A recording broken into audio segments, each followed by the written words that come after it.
Hello, and thank you for your interest in Office Life, a game about office politics you can play in the office. Office Life is a quick competitive game for 2 to 5 players. To begin the game, first locate the boss card. It appears as a spreadsheet and is on the opposite side of the rules. Place the boss card in the center of the table and deal 6 cards to each of the players. To help with this video, we are joined by Abraham Lincoln, George Washington, and Benjamin Franklin. Yo.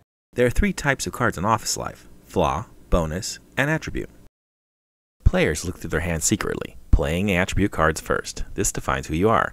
Flaw and bonus cards are withheld for now. Abe finds he only has 2 hard work attribute cards. George fares a little better with 1 hard work and 2 prestige cards. Franklin, on the other hand, takes an early lead by putting down many cards. Yeah, boy. To roll the boss, you need a 6-sided dice and 3 small markers. Does anybody have any inexpensive, possibly metallic markers we might be able to use for this? Thank you, Abe. Now roll up each of the attributes, starting with Suck Up. Rolling a 1 or 2 means the boss hates that attribute, and having points in that attribute will hurt your score. Since the boss hates Suck Ups, we move the marker on the boss cards to red. Next, we roll for Prestige. A roll of 3 or 4 means that attribute is worth 1 point, so we move the marker to blue. Finally, we roll for Hard Work. And a roll of 5 or 6 means the boss loves that attribute, and each point's worth 2. This advances the hard work marker to green. Since the boss loves hard work, Abe's score rockets up to 4. George's score takes a brutal hit down to 0. Ben's score is knocked down to 4, and he ties with Abe. Word. Now the final 3 cards are dealt. Attribute cards received during the final deal may be used immediately or discarded. Since this suck-up card would hurt George's score, he wisely decides to discard it. At this point, players take turns playing flaws and bonus cards against one another. Since Abe provided the pennies, he'll go first. Abe pulls out a -1 hard work card and plays it on Ben. This knocks Ben's total score down to 2. Man. George decides to steal one of Ben's cards. Ben turns over his hand and presents it to George. George manages to get a very potent flaw card. Ben plays a hard work flaw card against Abe. This cuts Abe's score in half. Abe then tosses out a hard work flaw card against George. This reduces George's already sad score to a horrible -2.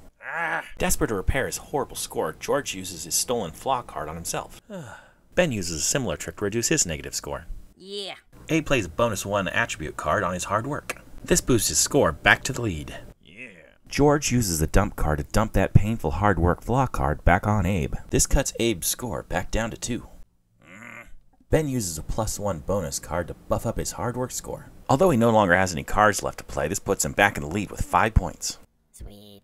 Abe slams Ben back down with a hard work flaw card. This knocks Ben back down to 3 points. Damn. George pulls out one of the most powerful cards in the game, allowing him to discard a card from both Abe and from Ben. This reduces Abe's score down to 0.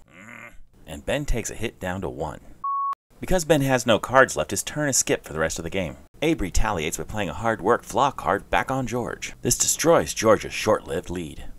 Running low on options, George dumps a suck-up flaw card on himself. Flaw cards can only hurt attributes, not add to your score, so this card has no effect. Abe throws a prestige flaw card on Ben. This destroys Ben's last point. Mother.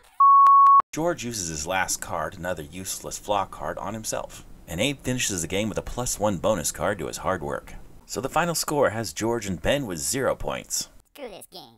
And Abe, who started out with the lowest score, pulls off a come-from-behind victory with 2 points. And that's Office Life, a quick game of strategy and luck where there's no winner until the final card's been played. And now for some parting words from George.